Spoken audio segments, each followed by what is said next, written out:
मामा आईची बाजू घेऊ नकोस, आता तर नाहीच नाही. एकतर कुठे जाऊन बसले काहीच कळत नाही, आणि विश्रांती घ्यायची इतकीच गरज होती तर आपल्या फार्म हाऊसवर जायचं होतं ना. त्या खेडेगावात यायची काय गरज होती?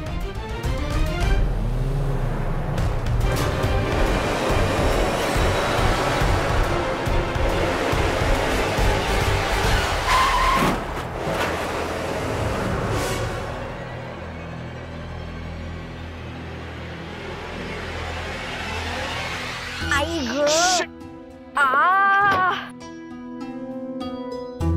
काकू, तुम्ही परत परत माझ्या गाडी खाली काय येताय? तुम्हाला गाडी नीट चालवता येत नाही? हात द्या, तुम्ही द्या. आलो आलो आलो आलो. सावकाश सावकाश सावकाश उठा, सावकाश करतो मी. विषय असा आहे की वाकडी तिकडी गाडी चालवायला एका शहरातले रस्ते नाही आहेत. नाही, तुमचं बरोबर आहे. आणि तुम्ही अजून काय करताय आमच्या गावात? हा जो काही तुमचा तोर आहे ना, हा शहरात नेऊन दाखवायचा. एक मिनिट काकू. काकू म्हणायचं नाही मला. ठीक आहे मावशी म्हणतो. हे बघा मावशी, मला इरिटेट करू नका. ऑलरेडी मी खूप टेन्शन मध्ये आहे. तुम्हाला टेन्शन आलंय तर त्याचं मी काय करू? तुम्हाला टेन्शन आलंय म्हणून काय तुम्हाला परमिट मिळालंय वाकडी तिकडी गाडी चालवायचं? एक मिनिट. शांत शांत. हे पहा, तुम्ही सुंदर आहात तरी तुम्हाला स्पष्ट सांगतोय, काय चूक तुम्हा दोघांची आहे. हा माझ्याशी गप्पा मारत गाडी चालवत होता आणि तुम्ही इकडे तिकडे पाच सायकल चालवत होता. इकडे तिकडे पाच सायकल चालवायची काही मला हौस नाहीये. आणि माणसाला शोधताना काय समोर बघून सायकल चालवणार आहात? अरे बापरे, मी तुमचंही कुणीतरी हरवलंय. हरवली असेल बकरी, नाही तर म्हशीचं वासरू. म्हशीचं वासरू.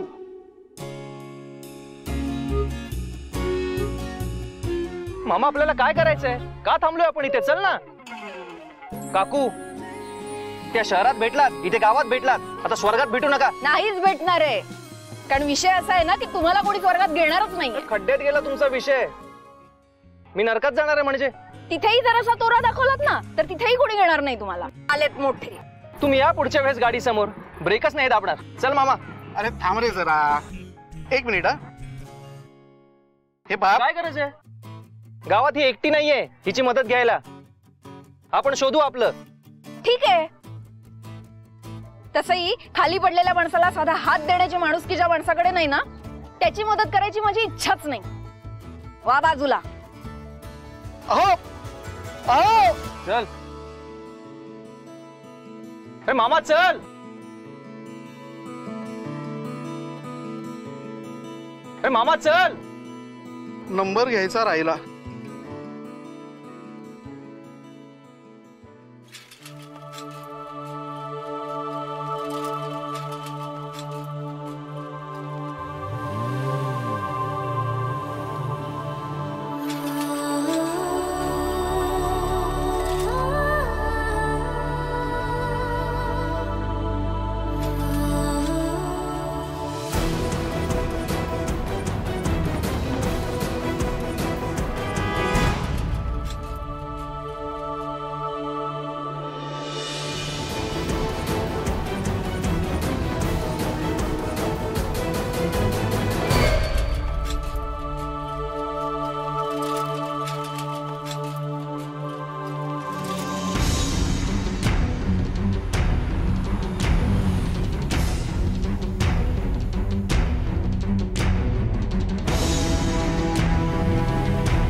ताई, अहो ताई, जरा पाणी मिळेल का?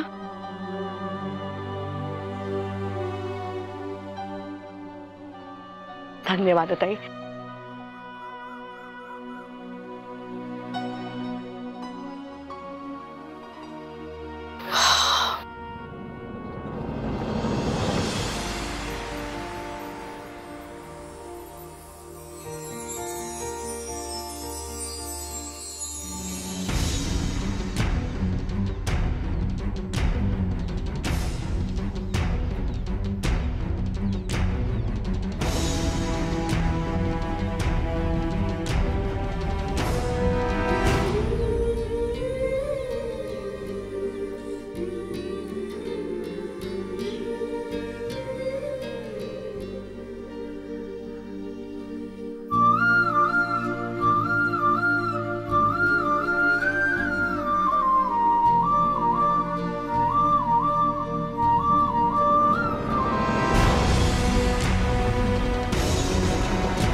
आई काय अगं कावेरी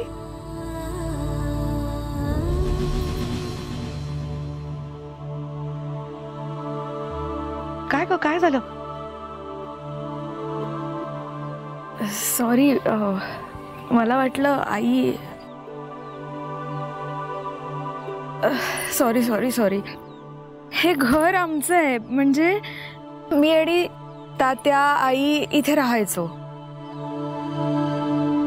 आई गेल्यानंतर तात्यांनी हे घर विकलं. तुम्हाला या साडीत बघितलं आणि मला आईची आठवण आली म्हणून सॉरी सॉरी सॉरी. आणि आजी जे काही वागली ना तुमच्याशी त्यासाठी सुद्धा सॉरी. कावेरी थांब थांब, तू किती वेळा सॉरी म्हणशील? रेडी आहेस का तू? होतं असं कधी कधी, ठीक आहे. तुमचं घर आहे काय हे? हो. किती छान आहे ग. हल्लीच्या काळी अशी घरं बघायला कुठे मिळतात. तुम्ही कशा आला तिथे? काही नाही, निघाले तिथून. खूप ऊन होतं, तहान लागली होती. त्यात ताई दिसल्या, त्यांच्याकडे पाणी मागितलं आणि पाणी पिता पिता ही तुळस दिसली इकडे सुकलेली अशी. म्हटलं आपल्या आधी तुळशीला पाणी घालावं. तुळशीचं महत्व खूप असतं, जपायची असते तुळस. ही तुळस आहे ना, खूप गुणी असते, औषधी असते खूप. दारात लावली की घराचं मांगल्य जपते आणि पोटात गेली की आपलं आरोग्य जपते. दोन्ही गोष्टी सांभाळते बरं का. म्हणून तुळस जपायची असते. काय ग? मी पण येते इथे नेहमी. अंगण सारवते, रांगोळी काढते. आत्ता गेले काही दिवस जरा गडबडीत होते ना, त्यामुळे राहून गेलं. मग काय झालं आता? कर म्हणजे वाघाचे पंजे. थांब तुला दाखवते. ये. हा बघ. अहो तुम्ही नका झाडू द्या इकडे माझ्याकडे. अगं थांब, मला आवडतं तशी कामं करायला. तू दुसरा झाडू बघ जा. नाही नाही, तुम्ही द्या इकडे. तुम्ही ऐकणार नाही आहात का माझं? अजिबात नाही, जा जा.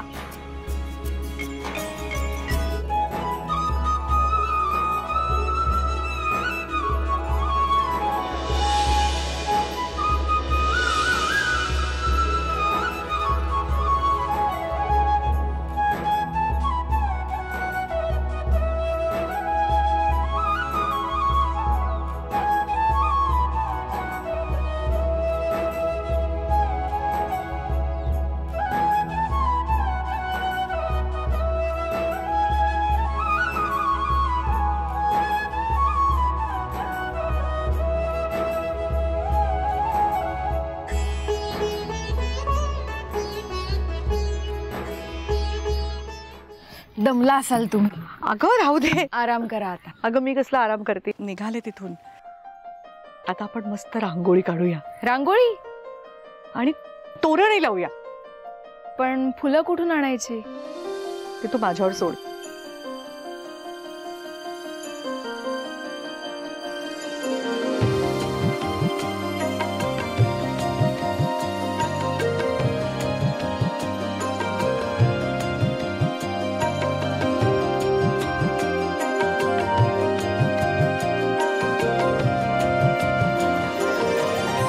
कावेरी, अगं किती सुंदर रांगोळी घातलीस.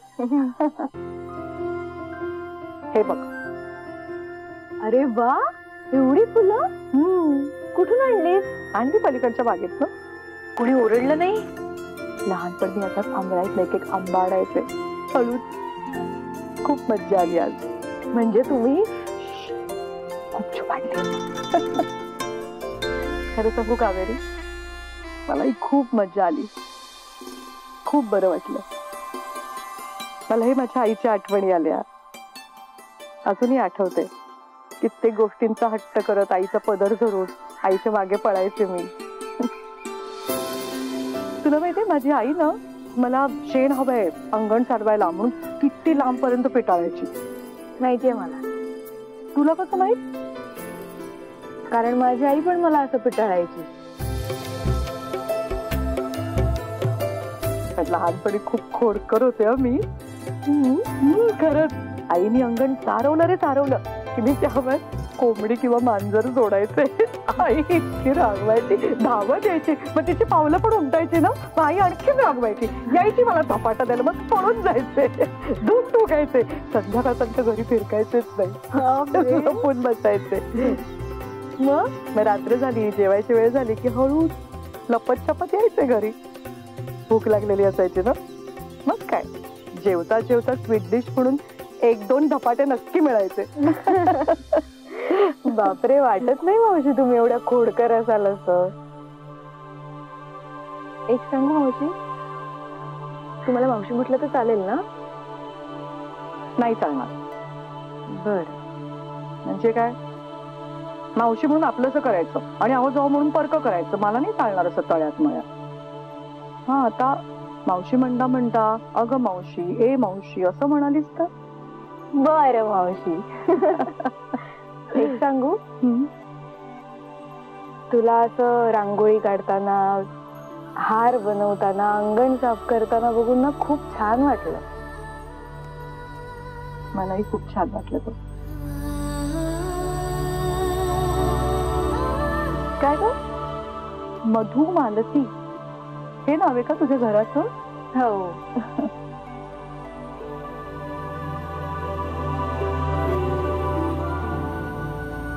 तात्यांचं नाव मधुकर आणि आईचं नाव मालती.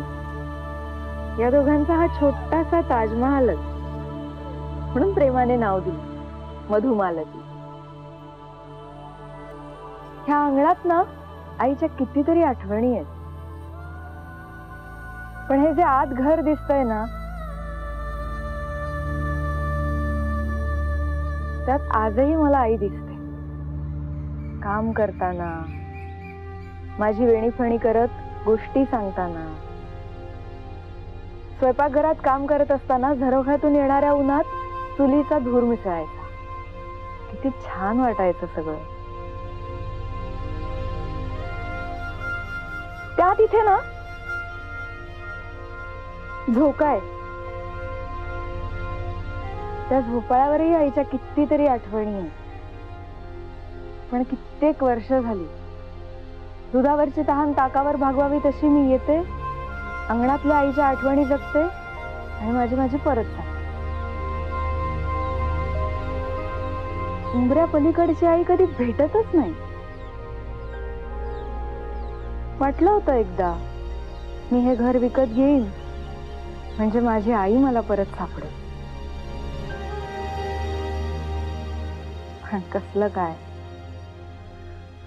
आत्ताचा जो घरमालक आहे ना, त्याने हे घर एका कंपनीला विकलंय. माझ्या स्वप्नांचा चुराडा करून त्याला रिसॉर्ट बांधायचा आहे इथे. विषय असा आहे ना की त्याने जरी घेतलं नसतं तरी दुसऱ्या कोणीतरी घेतलंच असतं ना हे घर विकत. आणि मी कसं घेणार होते? माझी तर नोकरी सुद्धा गेली आज. अरे वा, झालं पण तोरण. चल आपण बांधूया. थांब थांब थांब, हे पकड. हा, हे घे. तुला सांगते मावशी, या अंगणात की नाही आई आणि मी ना लहानपणी ठिक्कर खेळायची. हो, वाईट या गोष्टीचं वाटतं ना, या घराबरोबर या सगळ्या आठवणी कायमच्या पुसल्या जाणार. कधी कधी वाटतं पुन्हा लहान व्हावं, या झोपाळ्यावर बसावं आणि आईने झोका द्यावा.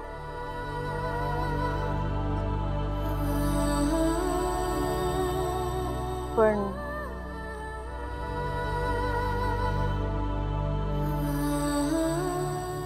चल, परत बसू शकतो झोपाळ्यावर. दरवाजा उघड. कुलूप आहे. अगं कुलूप उघड. किल्ली नाहीये माझ्याकडे. तुला कोणी सांगितलं कुलूप उघडायला नेहमी किल्लीच लागते म्हणून? एक छान जड दगड हवा. बापरे, दगड नको मावशी. थांब ग मावशी, नको.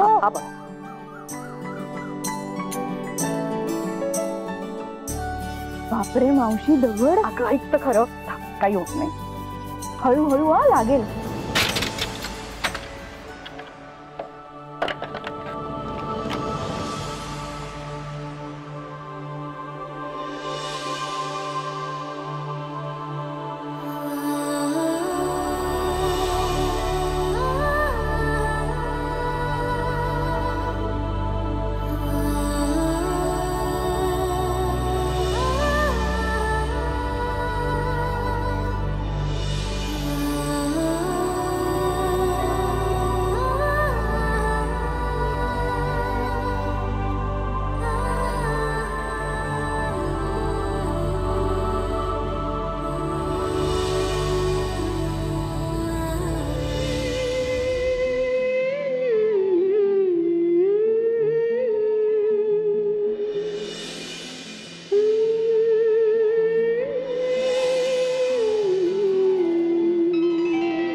चल मावशी, तुला देवीच्या दर्शनाला जायचं होतं ना, घेऊन जाते मी तुला आता. सावकाश आहे इथून. हो, काळजी करू नको.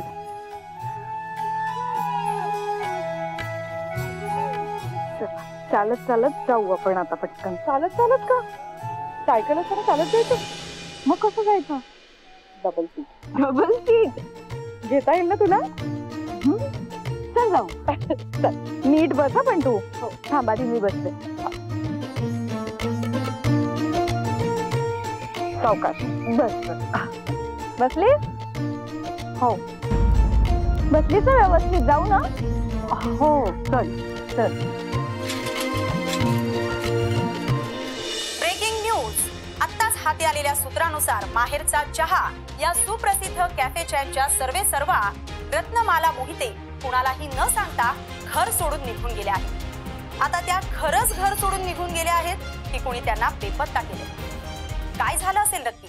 व्यावसायिक कलह की घरगुती वाद? या सगळ्या प्रश्नांची उत्तरं अजूनही गुलदस्त्यातच आहेत. आपल्याला दुरून सुंदर वाटणाऱ्या व्यक्तींच्या आयुष्यातही विविध समस्या येऊ शकतात याचं उदाहरण म्हणजे रत्नमालाबाईंचं बेपत्ता होणं. सध्या तरी आम्ही त्यांच्याशी संपर्क साधण्याचा प्रयत्न करतोय बाबा, पण योग्य प्रतिसाद मिळत नाहीये. तुम्ही पण न्यूज बघताय ना? अहो मगापासून मला खूप कॉल्स येऊन गेले. रत्नमाला काकींनी घर सोडल्याची बातमी खूप जास्त व्हायरल झाली आहे. अरे पण बातमी बाहेर गेलीच कशी? आता काय माहित, बाहेरच्याने कोणी तोंड उघडलं असेल. आई तू नाही ग.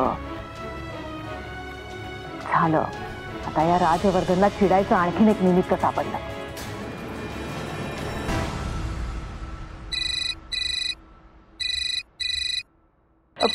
मम्माचा कॉल येतोय. जा घे जा. हा मम्मा. बातमी लीक केली कुणी? मीच.